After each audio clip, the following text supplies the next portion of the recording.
Bismillahirrahmanirrahim. Assalamualaikum warahmatullahi wabarakatuh. Kita lanjutkan materi yang kedua, analisis multivariat. Ada beberapa materi. Yang pertama adalah bagaimana kita menyajikan data multivariat, kemudian bentuk grafis atau grafik dari data multivariat. Yang ketiga berkaitan dengan missing data. Keempat, outlier. Kemudian yang kelima adalah data multivariat dengan distribusi normal.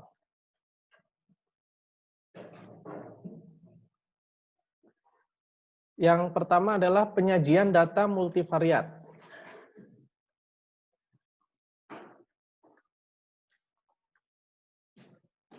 Data multivariat itu seperti disampaikan di pertemuan pertama, naturalnya data itu ditampilkan dalam baris dan kolom.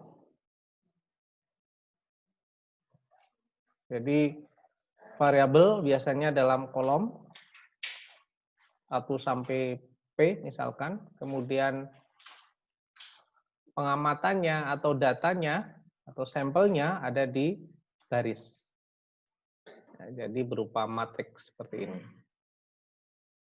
Contoh, ada kolom A itu negara, kolom B gross national product per kapita, kolom C-nya accumulated public debt atau hutang publik.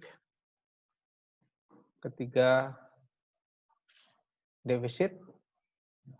Keempat, inflasi. Dan kelima, pengangguran, unemployed. Disajikan dalam bentuk seperti ini. Atau yang lain, misalkan X1, X2, X3, X4. Ya, intinya ada baris dan ada kolom. Kolom sekali lagi mewakili variabel, sedangkan baris mewakili sampelnya, datanya. Bentuk grafik, kita tahu kalau di univariat yang Anda kenal di S1 itu adalah dalam bentuk histogram misalkan. Kemudian bivariat ada scatter ya, jadi di plot XY-nya dua variat. Kemudian yang ketiga dalam bentuk 3 dimensi X, Y, Z ya. Nah, pertanyaannya kalau multivariat N lebih besar 3 itu seperti apa? Ada beberapa cara, ini misalkan untuk 4 dimensi. Misalkan ada 4 variabel ya, Y1, Y2, Y3, Y4. Ini terdiri dari 4 data yang diplot ya, 1, 2, 3, 4. Titik yang ini misalkan, ini adalah Y1, Y2, titik ini. Ya. Y3-nya sepanjang ini. Misalkan, katakanlah kalau segini Y1-nya itu 2, berarti Y3-nya 3. Y2-nya kira-kira 5. Gitu ya. Y4-nya 2, kira-kira begitu. Atau kalau misalkan itu berkaitan dengan variabel yang juga bisa digambarkan seperti ini, misalkan ini dari warna. Warna kuning, nilainya berapa. Jadi warna kuning, semua warna kuning digambarkan di sini, tinggal dilihat tinggi, lebar, dan panjangnya. Nah, terus bagaimana kalau ada 8 misalkan? 8 variabel. Ini misalkan data dari fasilitas perusahaan, fasilitas publik ya sebanyak 22. X mempunyai data multivariat X1 sampai dengan X8. Bagaimana cara menggambarkannya? Kalau bentuk datanya kan kolom 1 sampai kolom 8, kemudian ada ke barisnya ada 22. Nah, penggambarannya ini yang paling populer dipakai oleh ya banyak lembaga riset. Ya, Kompas itu sering memakai istilahnya jaring laba-laba ya, karena kan memakai jaring laba-laba. 1, 2, 3, 4, 5, 6, 7, 8 itu menggambarkan tadi X1 sampai X8, kemudian yang data pertama misalkan itu Arizona Public Service. Jadi data dari perusahaan publik di Arizona. Nah, nilainya nanti bisa beda-beda skalanya ya. Jadi untuk satu misalkan kalau sampai lingkaran luar itu 10. Nanti kalau yang 2 misalkan skalanya 50 dan seterusnya. Jadi skalanya nanti diberi keterangan. Ya. Kita lanjutkan masalah berikutnya adalah multivariat. Sebelum kita mengolah ya dan seterusnya, maka hal yang pertama harus dicermati adalah tentang kemungkinan adanya data yang hilang.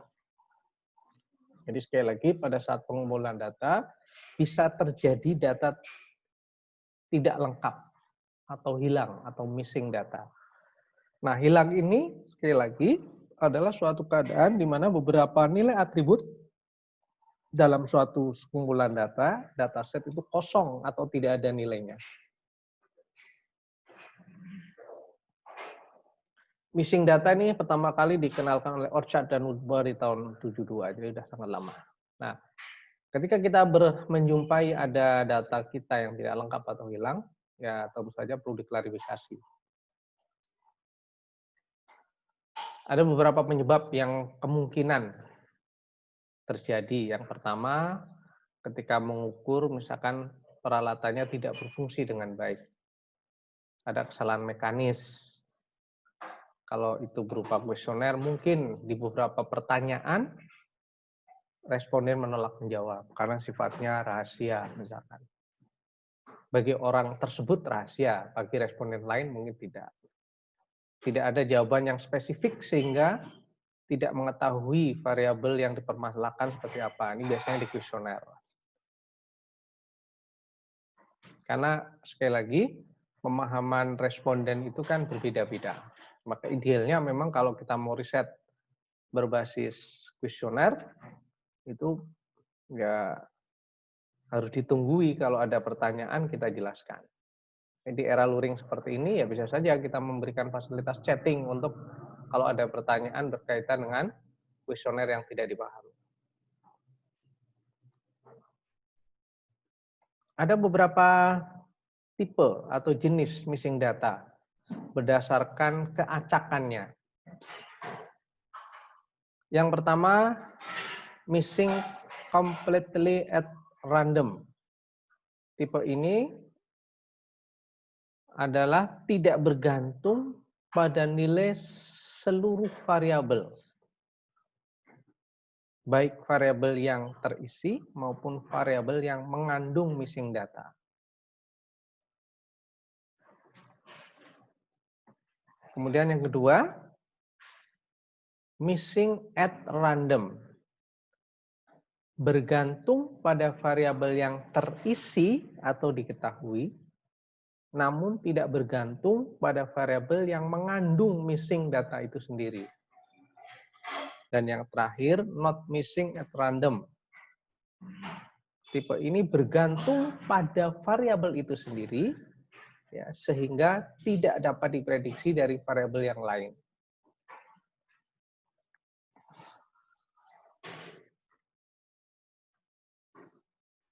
Bagaimana cara mengatasi missing data? Cara paling mudah, ya, sampel itu dibuang. Jadi misalkan responden ke-10 ada yang hilang, dicoret aja. Misalkan kita punya 100 data, 100 responden, ya, dalam baris ya, 100, 1 sampai 100, misalkan X-nya 1 sampai 10.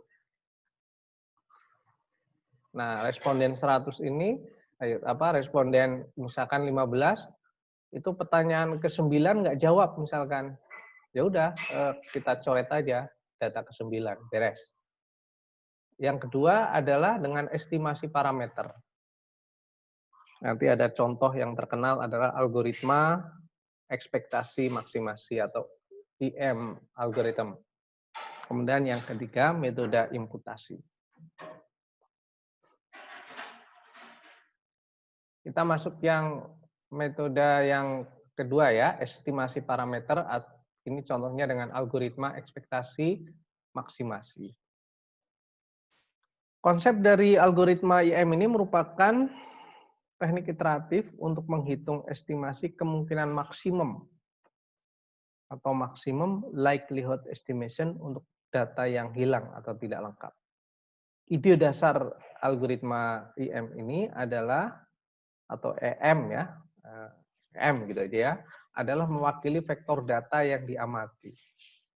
Misalkan vektor Y, data tidak lengkap, menjadi vektor X, data lengkap dengan cara pemetaan dengan fungsi tertentu. Secara matematika cukup rumit ya. Yaitu seperti ini. Jadi diasumsikan data yang diamati Y mempunyai fungsi kepadatan dengan ruang sampel Y. Tujuannya adalah memaksimumkan len G Y dengan syarat theta sebagai fungsi theta. Terdapat juga fungsi X yang dilambangkan F X dengan syarat theta dalam ruang X, sehingga kedua fungsi kepadatan itu adalah mempunyai hubungan GY syarat theta sama dengan integral Fx syarat theta. Ya. Sehingga langkah M, I ekspektasi, dan M maksimasi itu seperti ini. Kalau ingin detailnya, pembuktian dan sebagainya, silakan dicari papernya.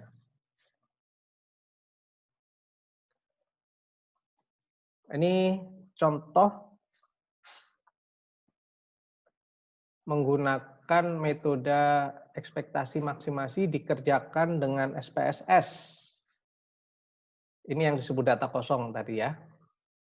Jadi ini enggak ada, hilang. Yang lengkap hanya X3 saja. X1 ada yang hilang, X2 ada yang hilang. Nah, dengan metode IM, kemudian kita bisa menaksir angkanya seperti ini. 1,84, 1,96, 1,47, 2,15. Caranya seperti apa? Ya dengan cara seperti ini tadi, algoritmanya. Di running, di SPSS, kita bisa langsung klik, pilih metode. Estimasi, maksimasi. Gitu ya. Kemudian metode yang kedua adalah imputasi. Ini ada beberapa metode yang sering dipakai adalah dengan ukuran pemusatan atau mean, kemudian regresi juga sering ya. Dan sekarang karena di era big data gitu ya, kemudian algoritma berkembang luar biasa, metode imputasi ini jadi favorit, terutama yang nomor 5, yaitu metode imputasi berbasis machine learning. Salah satu contoh algoritma imputasi yang populer adalah K-nearest neighbor imputation.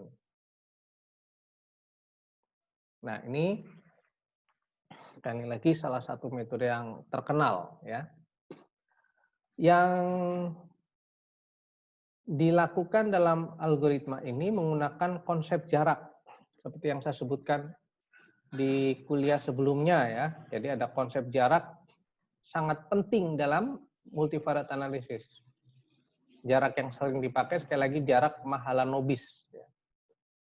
Nah, hasil ini menurut banyak periset ya, peneliti itu sangat baik untuk menaksir data yang hilang tadi. Bahkan dikatakan ini ketika data yang digunakan memiliki missing data yang cukup besar, jadi yang data yang hilang itu banyak. Sehingga ini menjadi favorit sekarang, K-nearest neighbor imputation. Ini kelebihannya dapat digunakan untuk prediksi dua tipe data, baik discrete dan continue.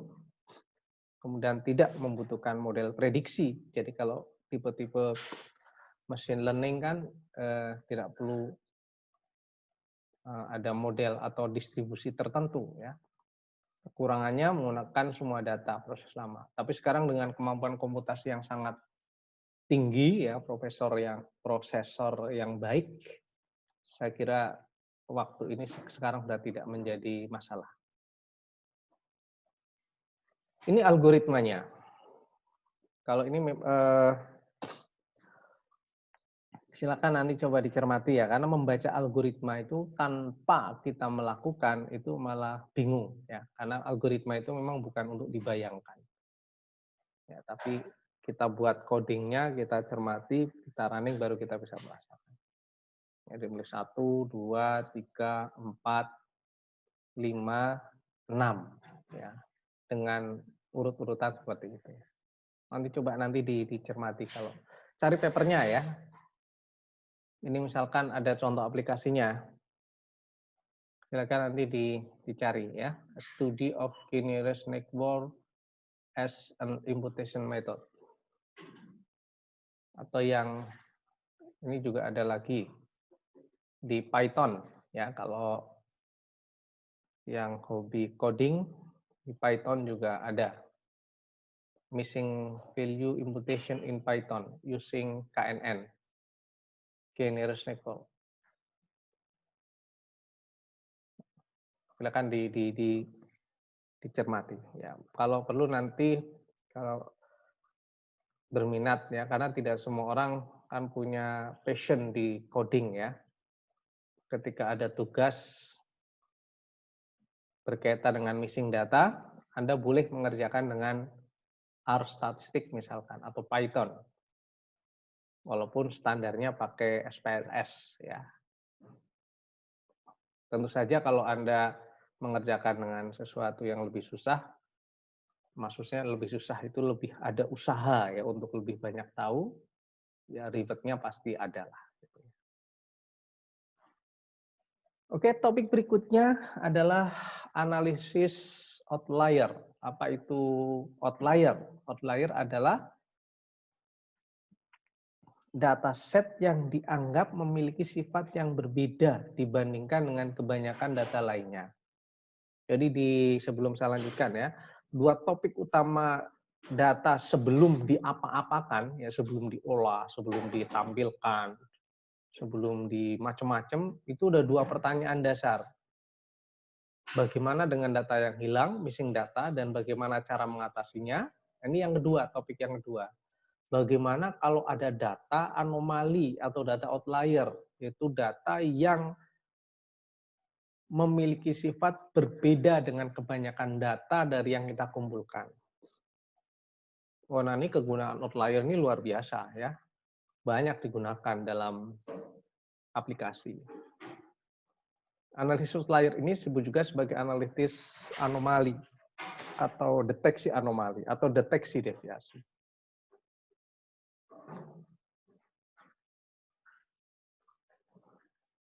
Apa manfaatnya? Ini misalkan ya, aplikasi di penyalahgunaan kartu kredit. Ada semacam early warning system. Saya pernah ya, ini ketika dulu, mungkin udah lama ya, sekitar 3-4 tahun yang lalu, waktu itu saya membeli game pertama kali. Jadi sebelumnya tidak ada transaksi kredit card saya berkaitan dengan game. Begitu saya melakukan transaksi, dalam waktu hitungan menit saya langsung ditelepon dari BNI Jakarta. Apakah benar Bapak Eko, bla bla bla bla bla bla, apa benar Bapak baru saja transaksi beli game? Iya benar Pak. Ya. Jadi begitu ada transaksi yang tidak biasa, outlier dari data kita selama ini, maka akan ada early warning system sehingga bagian kredit di Jakarta langsung telepon saya.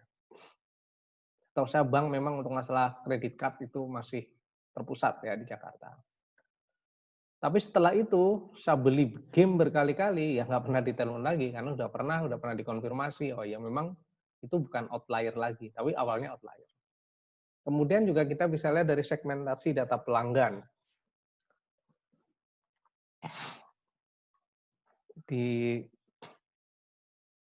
banyak perusahaan ya, eee, ada yang kita sebut sebagai VIP ya. Jadi, pelanggan-pelanggan yang sangat personal, sangat istimewa. Kemudian dalam jaringan komunikasi, deteksi adanya penyusupan pada jaringan misalkan. Analisis medis ya, kanker atau sekarang Covid gitu ya, itu juga memakai teknik-teknik outlier, data yang tidak biasa. Apa penyebab terjadinya outlier? Data yang muncul yang outlier tadi bisa jadi berasal dari data yang dari sumber yang berbeda. Mungkin ada gangguan apa gitu ya, kebiasaan baru dan seterusnya. Tapi kadang itu berupa variasi natural itu sendiri dari ya memang perilakunya begitu. Sistem itu kadang-kadang mengalami variasi, tapi variasinya kadang-kadang melompat tinggi ya. Itu juga bisa. Dan bisa juga karena kesalahan pada saat pengukuran atau pengumpulan data.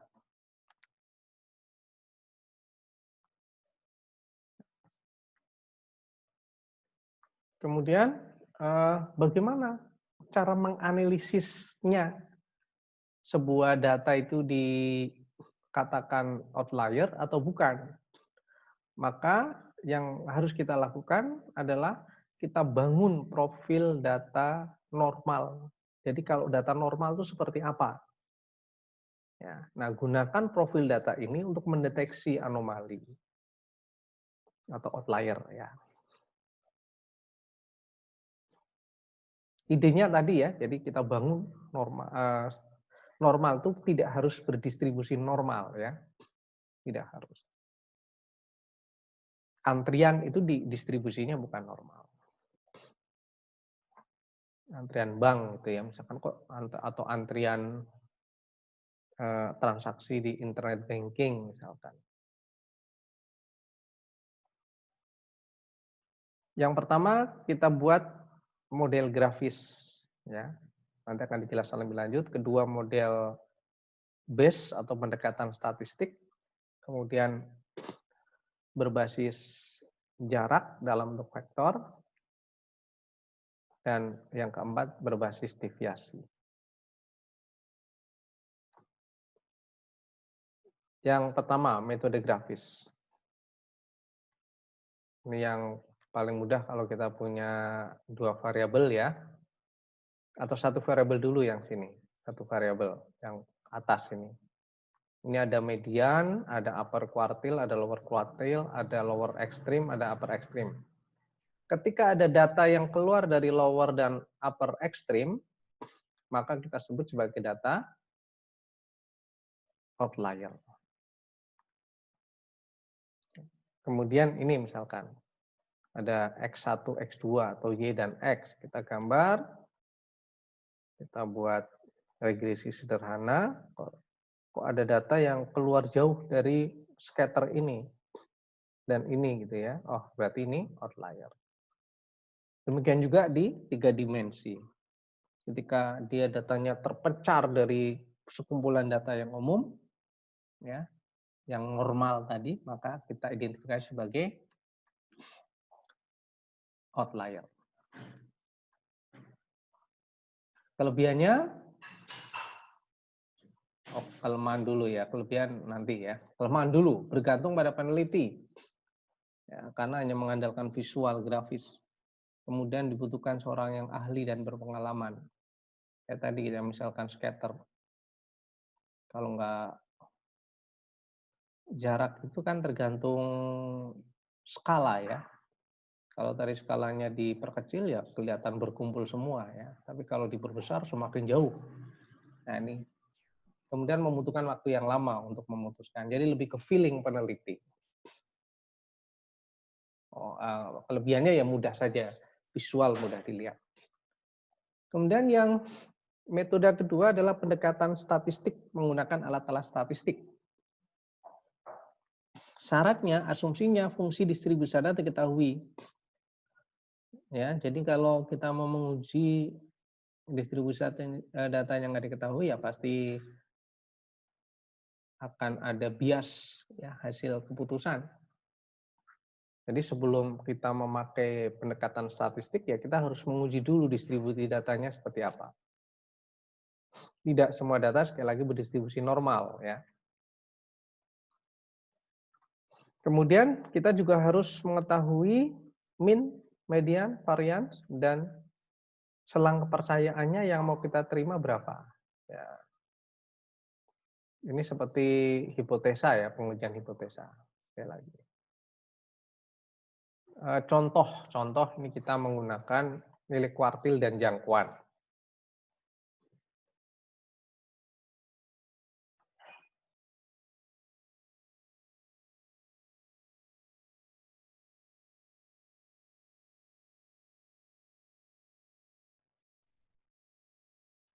Sebuah data dikatakan outlier ketika misalkan datanya kurang dari 1,5 kali jangkauan kuartil.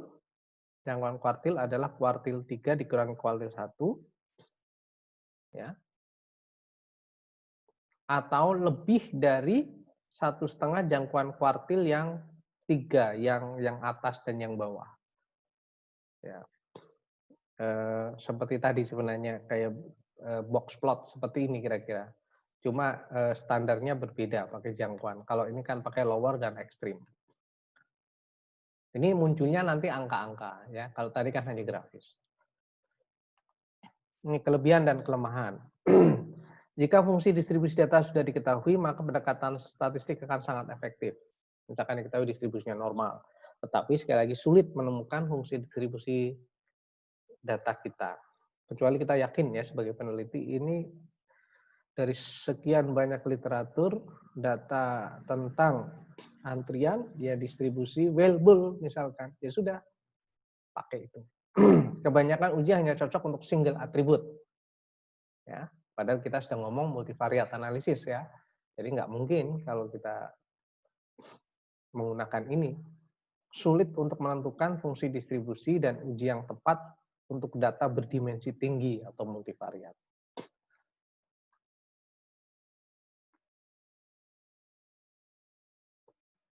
Kemudian berbasis jarak ya. Yang ketiga berbasis jarak, distance based.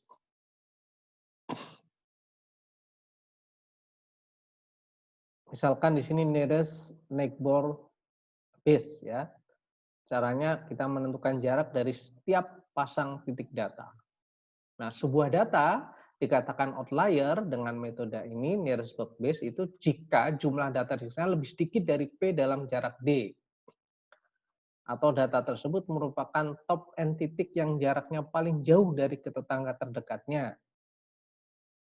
Data tersebut merupakan top n titik rata-rata jaraknya paling besar dari k tetangga terdekatnya. Pendekatannya sederhana, metode NNBND, nearest neighbor base, sangat bergantung pada nilai parameter yang dipilih dan tidak dapat menangani kasus himpunan data yang memiliki kepadatan berbeda pada daerah yang berbeda. Jadi di teori probabilitas itu ada namanya density function atau fungsi kepadatan peluang probability density function atau biasanya disebut dengan PDF ya. Nah, PDF setiap variabel itu bisa jadi mempunyai kepadatan yang berbeda. Nah, kalau ini berbeda, kita tidak bisa memakai ini.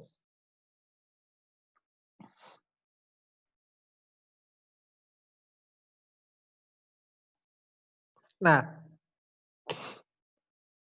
karena kita sedang belajar multivariat, ini ada metode untuk mendeteksi outlier di data-data multivariat dengan menggunakan konsep jarak Mahalanobis. Ya. Di pertemuan lalu, Mahalanobis distance itu dirumuskan seperti itu. XI minus T transpose dikalikan C inverse XI minus T di akar. di mana C-nya adalah covariant matrix atau matriks covariance ya. X ini adalah multivariate sample dan T-nya adalah estimated multivariate location atau rata-rata lah gampangnya begitu. Ini teoremanya. Kalau ini penjelasan secara umum ya, maaf ini. Tapi ini teorema yang digunakan untuk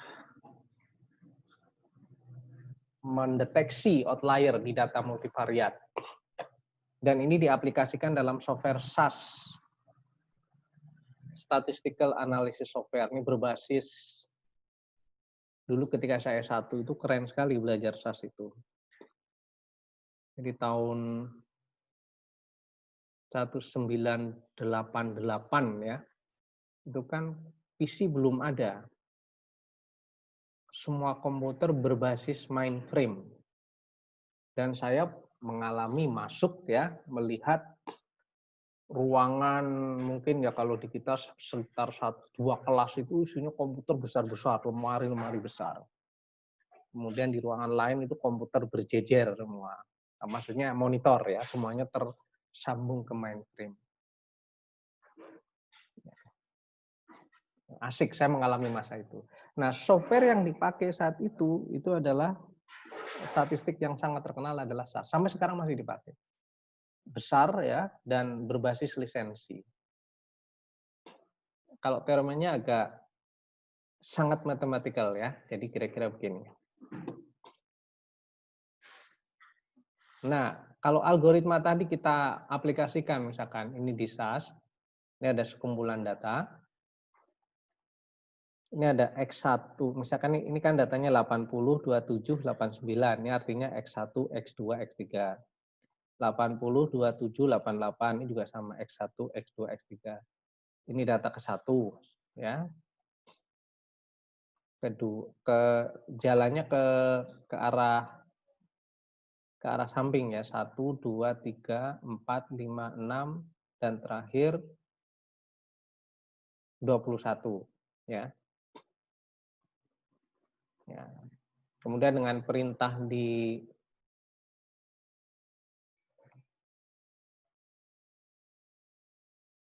SAS ya, kita ketikkan, kita beri label ini X1, X2, X3, dicari min-nya, dicari covarian ya.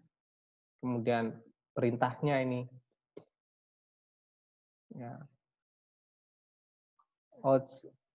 Outlier ya. IDX, log, distribution 3 dan seterusnya ini. Ini perintah untuk algoritma minimum covariant determinant atau MCD. Kemudian kita running ya. Kalau kita running sekali lagi, ini datanya kita running, ini data min-nya rata-rata, X1 rata-ratanya sekian, X2 sekian, X3 sekian, ini matriks covariannya. Di running maka akan keluar outlier adalah data ke-1, kedua, ketiga, dan 21. 1, 2, 3, dan 21. Sekali lagi MCD as determine the observation 1, 2, 3, and 21 are outliers. Kalau dihitung dengan manual, saya belum pernah hitung dengan manual kalau dengan metode ini. Dan memang tidak perlu ya. Nah, kalau kita lihat data Mahalanobis, jarak Mahalanobisnya, kemudian ini ada robust distribusinya. Kalau kita lihat jarak Mahalanobis ini mendekati 2 gitu ya. Dan kalau kita lihat visualnya seperti ini, X, Y, Z atau X1, X2, X3, maka 4 titik ini ya 1, 2, 3, 4 ini adalah observasi yang 1, 2, 3, dan 21. Ini keluar apa? Dia outlier ya, terpisah dari data normal, data yang utama kira-kira begitu.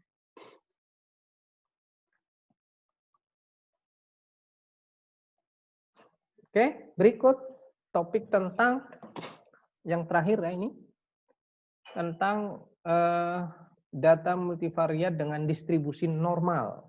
Sekali lagi, data multivariat itu tidak semuanya berdistribusi normal. Yang kita pelajari nanti ya, semuanya berbasis distribusi normal. Kebanyakan ya, tentu saja nanti ketika datanya kategorikal ya bukan normal ya. Tapi untuk yang continue itu berdistribusi normal. Misal kita punya vektor random atau X1 sampai XP itu adalah variabel ke-1 sampai variabel ke P. Dan misalkan vektor min atau vektor of constant, the mean vector, rata-rata dari X1 mu1, rata-rata dari variabel XP adalah mu P.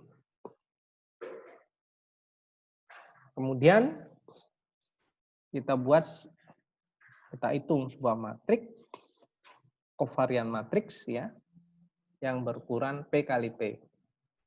Di mana varians, kalau yang ini adalah variansnya, kalau ini matriks kovarians ya, varian dan kovarians. Yang diagonal varian, yang ini kovarian.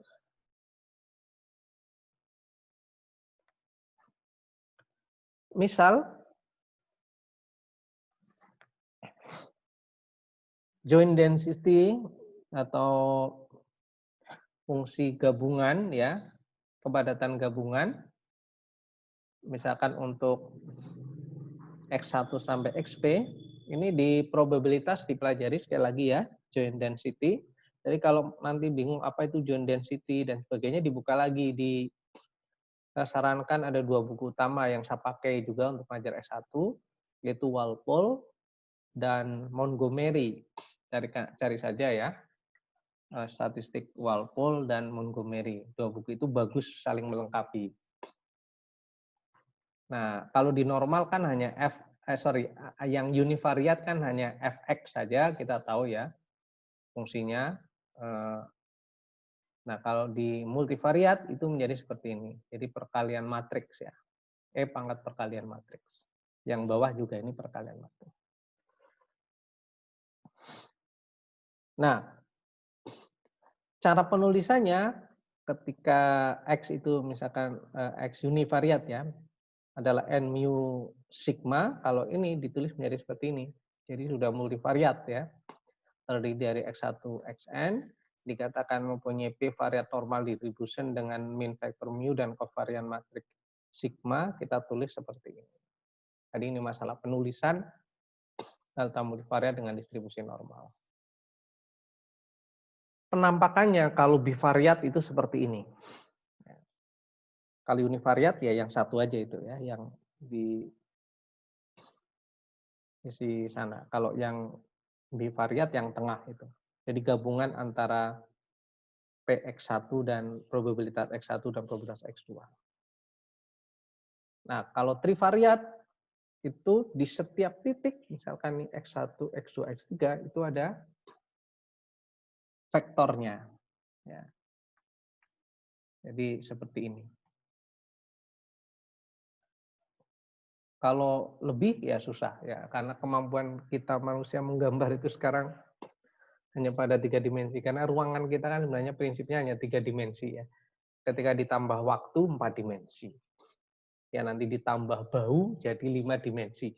Tapi ruang kita pada prinsipnya itu hanya 3 dimensi. Waktu, bau gitu ya misalkan ya.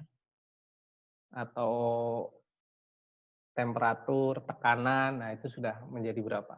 6 variabel ya.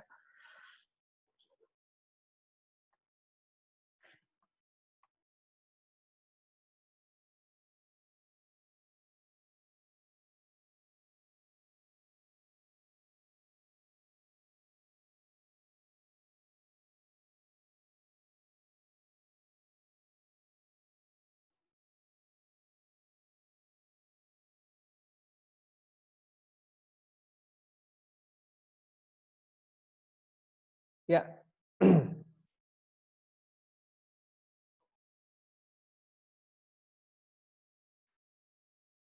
Eee,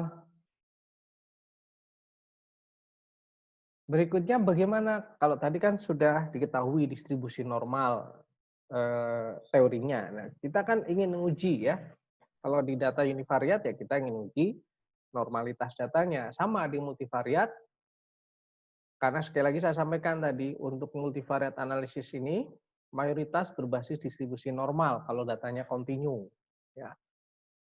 Kalau randomnya kontinu, tetapi nanti kalau misalkan kategorikal ya tidak, ya. Itu ada beberapa alat tes. Yang pertama adalah graphical menggunakan konsep jarak Mahalanobis, dan yang kedua adalah goodness of fit test dengan algoritma Mardia test. Nah, kalau yang dengan Mahalanobis nanti tinggal dipilih saja ya, sama ya, di kalau di SPSS atau di mana nanti kita cari saja rumusnya tadi ya, jarak Mahalanobis. Nah, ini yang saya sampaikan sini adalah yang Mardia test. Basisnya juga sama sebenarnya, jarak Mahalanobis ya. Jadi yang ini yang tengah dalam ini sebenarnya Mahalanobis. Cuma diberi ada tambahan lagi lah algoritma baru ya. Jadi misalkan kita punya X1 sampai Xn, ada K dimensional tuh K data. Jadi N-nya itu yang kolom ya, K-nya yang ke bawah. Ini rumusnya seperti ini. Ya. Nah, bagaimana cara mengambil hipotesanya? Under the null hypothesis of multivariate normality, the statistic A will have approximately of T-square distribution with 1/6 K kali K plus 1 kali K plus K2 degree of freedom. Dan statistik B will be approximately standar normal. Jadi kalau nilainya yang ini pakai A ini ya, ini akan mendekati sekali lagi dan kita uji dengan T-square, sedangkan kalau yang B kita uji dengan distribusi normal. Ya. Cuma sayang aplikasinya ini saya belum memberikan contoh ya. Coba nanti di browsing saja bagaimana Mardia test ini menghasilkan. Tapi sebenarnya kalau nanti di aplikasi ya sudah langsung keluar ya. Misalkan nilai P-nya lebih kecil dari alfa 0,05 berarti dia normal. Kalau tidak berarti tidak normal. Begitu. Tapi prosedur perhitungan dan sebagainya memang di software tidak dijelaskan. Jadi mungkin saran saya mungkin bisa jadi tugas juga ini.